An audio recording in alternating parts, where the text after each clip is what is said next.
Hello everyone and welcome to my August book reviews. So I'm going to get straight into it because I've got quite a lot of books to talk about. So first up I have this one, which is Often I Am Happy. It's by Jens Christian Grondahl. It was originally published in Danish and the author actually translated it himself into English. This is about a woman called Eleanor who is talking to her best friend Anna, who died 40 years ago. So she's saying, Anna, like 40 years ago you died, let me catch you up on what's happened. When you died, your two boys were children, they were left motherless. I'll tell you what's going on now. Now they're adults, got their own children. What happened to your husband? Oh, did I ever tell you about this happened in my childhood? And we go back into Eleanor's life and childhood. Now how Anna, her best friend, died is Anna was having an affair with Eleanor's husband, and they were all on a skiing trip together and they went off to ski together and there was a skiing freak accident. No one could have predicted it and she died. So Eleanor lost her best friend who she loved, she lost her husband at the same time who she loved, and then found out they're having an affair together. And then, as if that isn't crazy enough, Eleanor and Anna's husband end up together, and they're together for 30 odd years until he dies.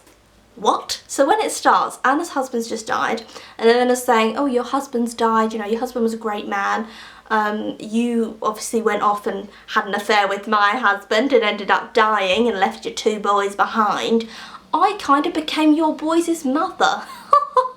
This is what happens. There's a little bit of spite in the tone, there's a lot of love, there's a lot of warmth, there's coldness, there's like everything within this book. Honestly, I was reading it just like, but it's something that could happen within life. So Eleanor didn't have any children of her own, she really wanted children. When Anna died, Anna left two little boys behind, and those boys really needed a mother, a comforter.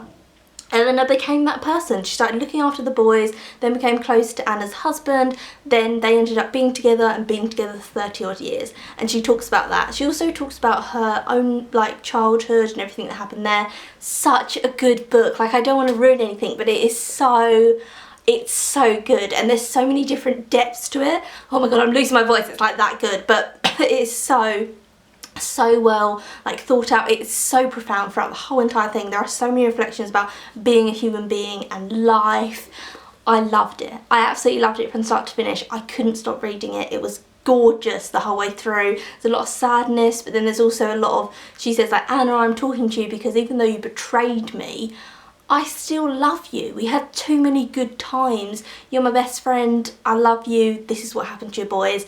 It's so good also about, there's so many great bits in it, but there's a great bit about being a step parent. So she says, when you died, your boys were very young at the time and they needed someone to cuddle them. And when they fell over, they needed someone to put a plaster on them, and they needed that like contact. And so it was very easy to fall in love with the boys because they were lovely boys and they allowed me to hug them and comfort them. But she said, now that they're men, they're not my men, they're not my children, and I don't feel that connection towards them. And that's not a terrible thing, it's just life, because I'm not their actual mum. And it was easy when they were boys, but now they're men. I'm not sure whether I like them, and I like their personalities.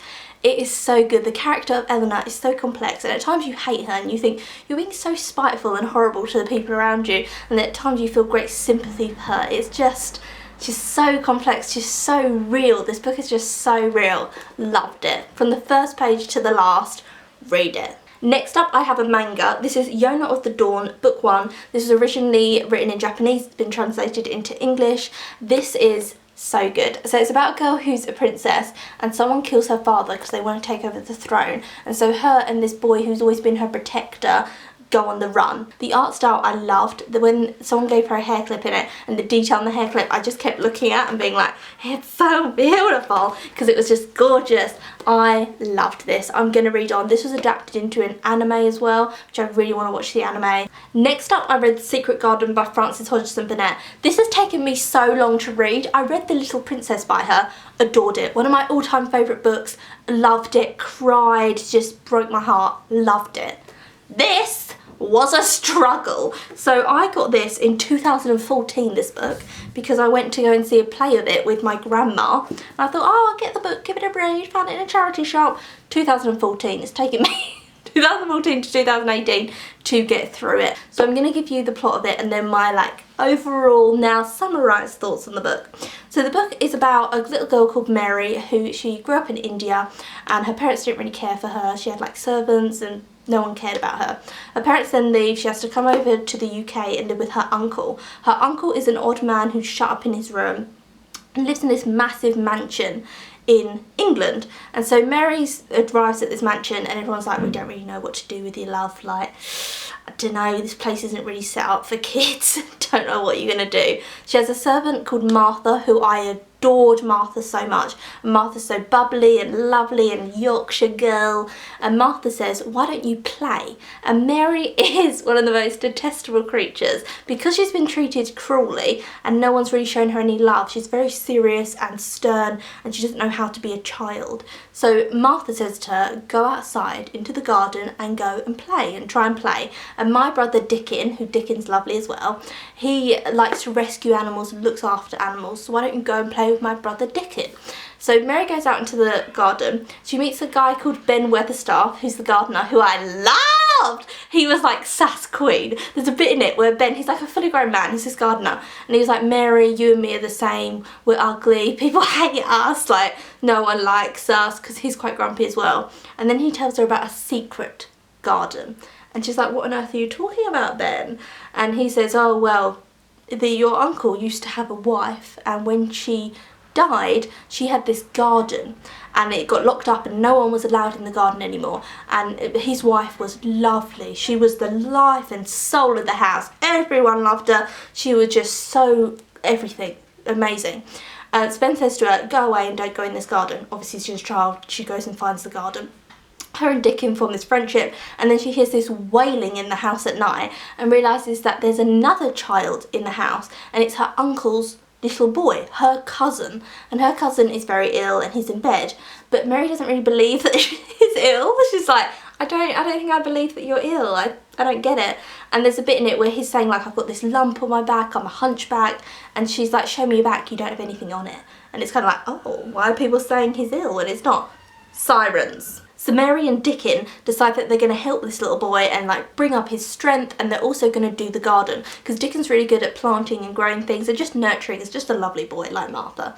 And so they decide that they get into the secret garden, obviously, don't tell anyone about it, and then they decide they're going to make it beautiful again because the woman of the house, she loved this garden before she died. It used to be stunning, and they're like, oh, there's still roses here, there's still stuff, someone's still tending to it. And then they realise that Ben Weatherstaff, who I think was my favourite character in this, I honestly loved him so much, that he has been tending to the garden because he felt such a soft spot for the lady of the house and he really liked her. Dickon's mum's in it as well and she like helps him as well and she's lovely.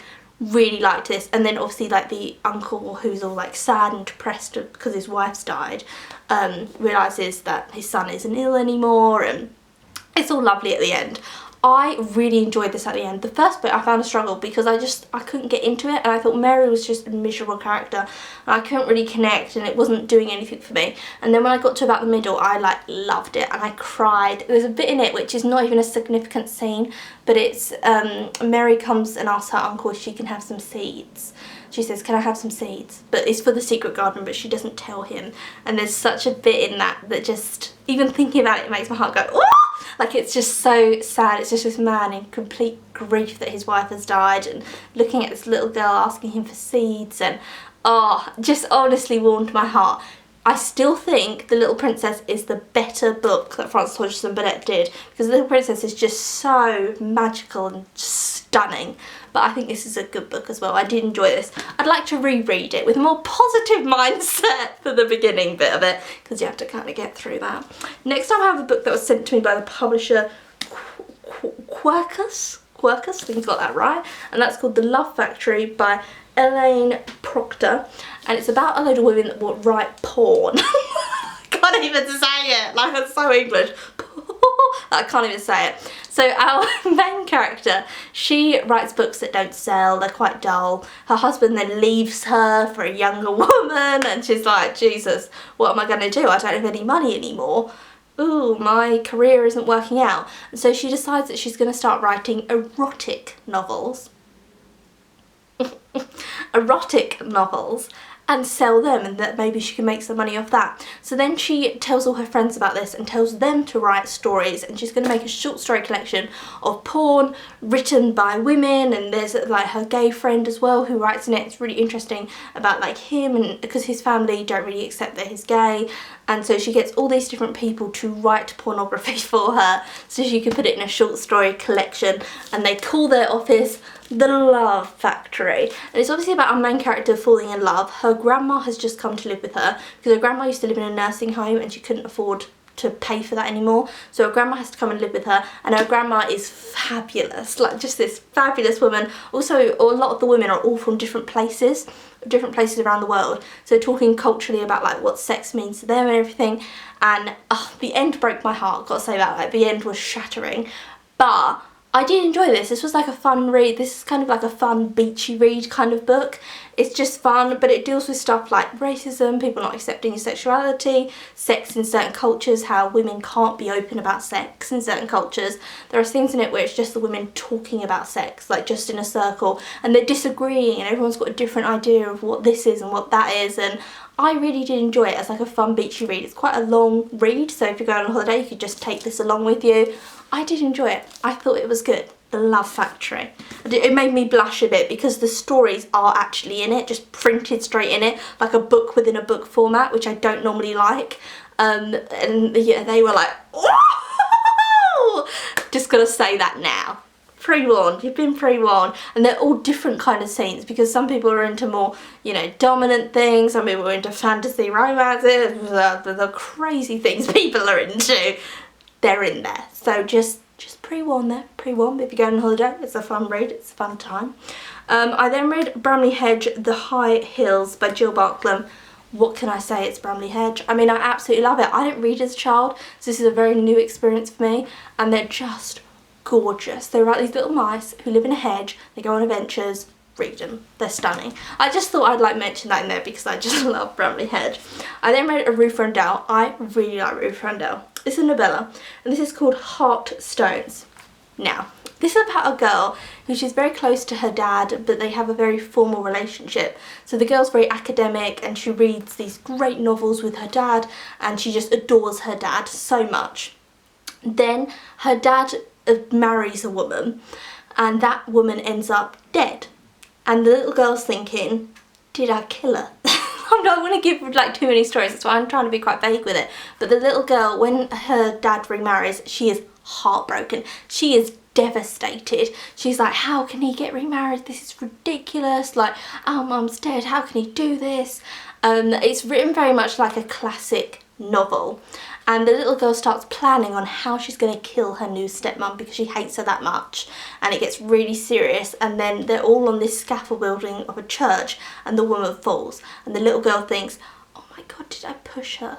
Because I wanted to push her, I wanted to kill her. Did I push her? I don't think I did, and I don't know what happened. And then it splits time and it jumps forward, and it's everything that happens forward, and it is so dramatic. And everything that happens to her dad after her stepmom's mysterious death, and her sister as well in it, because this is a really cute girl that really wants to be loved. And so as soon as they get a new stepmom, she's like, yes, because she was close to their mum and she wants that closeness to a woman. So good. Like, it can be spoiled very easily, but it is so, just read it. Honestly, I just couldn't believe it. And it's like a short book, and I at the end I was just, I couldn't read for a few days. I couldn't pick up another book. I was just thinking about this book and everything within it, and it is just so good. So good. Like, I'm not saying it because I can think about all the things that happen when it like flips forward. That's when it gets like dramatic. But oh, just read, fabulous. Loved the writing of it as well. This kind of classic Victorian Edgar Allan Poe style, stunning. Loved it. And then last but not least, I read Agatha Christie's Secret Notebooks. This is by John Curran, and this is her actual notebooks. This is non-fiction, and it's about her, how she planned her novels and her notebooks. The beginning of it is John just kind of gushing over Agatha, saying like, this is her writing style, this is what makes her a genius, this is how great she was, and I loved it. I felt like I was talking to an Agatha fan, a fellow fan. And then it's about, so they'll have Halloween party, and then all her notes on Halloween party. I absolutely loved this book. I thought it was fantastic. I loved seeing her notes, and also something that's really interesting is if you've read the books, sometimes there's a different murderer in it. So I was reading the notes and I was thinking, oh okay, that person's the murderer. What? That person wasn't the murderer. And so you find out what her original intentions were for that story, and that is so fascinating because obviously that would have changed the whole thing of the plot, and you think, oh, why did she change that? Because she doesn't write her like thoughts out in it. And he's saying like she'll have a few notes on this novel that's a hugely successful, massive novel, and then next to it have like a shopping list. Like she just put everything in these journals. I loved this. I thought it was so fascinating. It also includes 2 short prose stories. So good, and he doesn't really know why they weren't published because they are such good stories and they're in their entirety. He thinks maybe she was going to turn them into novels one day and really expand on them, and that's why she didn't publish them, or that she couldn't get them published, but there's not really any proof to that because she was successful, so they don't really know why she didn't publish the 2 prose stories. And the 2 prose stories are fabulous, like really fascinating. There's one of them where this German influencer and leader, this is after the Second World War, this German influencer is having rallies and trying to get people to believe in the Nazis again and all this, and this boy goes along to a rally and he gets accused of assassinating that leader because he gets shot on stage, and everyone's like, this boy is such a hero, he killed that Nazi, it's fantastic, he's in prison for it, but he's, you know, a hero. And the boy's dad goes to Hercule Poirot and says, everyone thinks my boy is this great hero, but I have to tell you, my boy didn't kill that Nazi leader, and the reason he wouldn't kill, and I know he didn't kill him, is because my son is a Nazi. Whoa, that's like, wow. And so they think maybe there's like speculation in this where John's like, maybe she couldn't get that one published because it was too sensitive to publish it at the time, because Hercule Poirot is really helping this man who believes in these Nazi thoughts and ideas to find out who the true killer is. So maybe like publishers didn't want to publish it, it was a bit too like much at the time, sensitive, but that's a really good short story, and it talks about the Second World War and how it like changes people, and it's a really profound short story. This was so good, like I can't say, like it's massive, it's a long read, but it's well worth your time. And that is it, that is the end of my August book reviews. Comment down below what your favourite book was that you read in August, because I need some more book reviews, so let me know that, and I'll see you again soon for another video. Also, if you would like to see this face again then feel free to subscribe and you'll see me again. Like this video if you like it, and yes, I will go now. I will see you soon. Goodbye.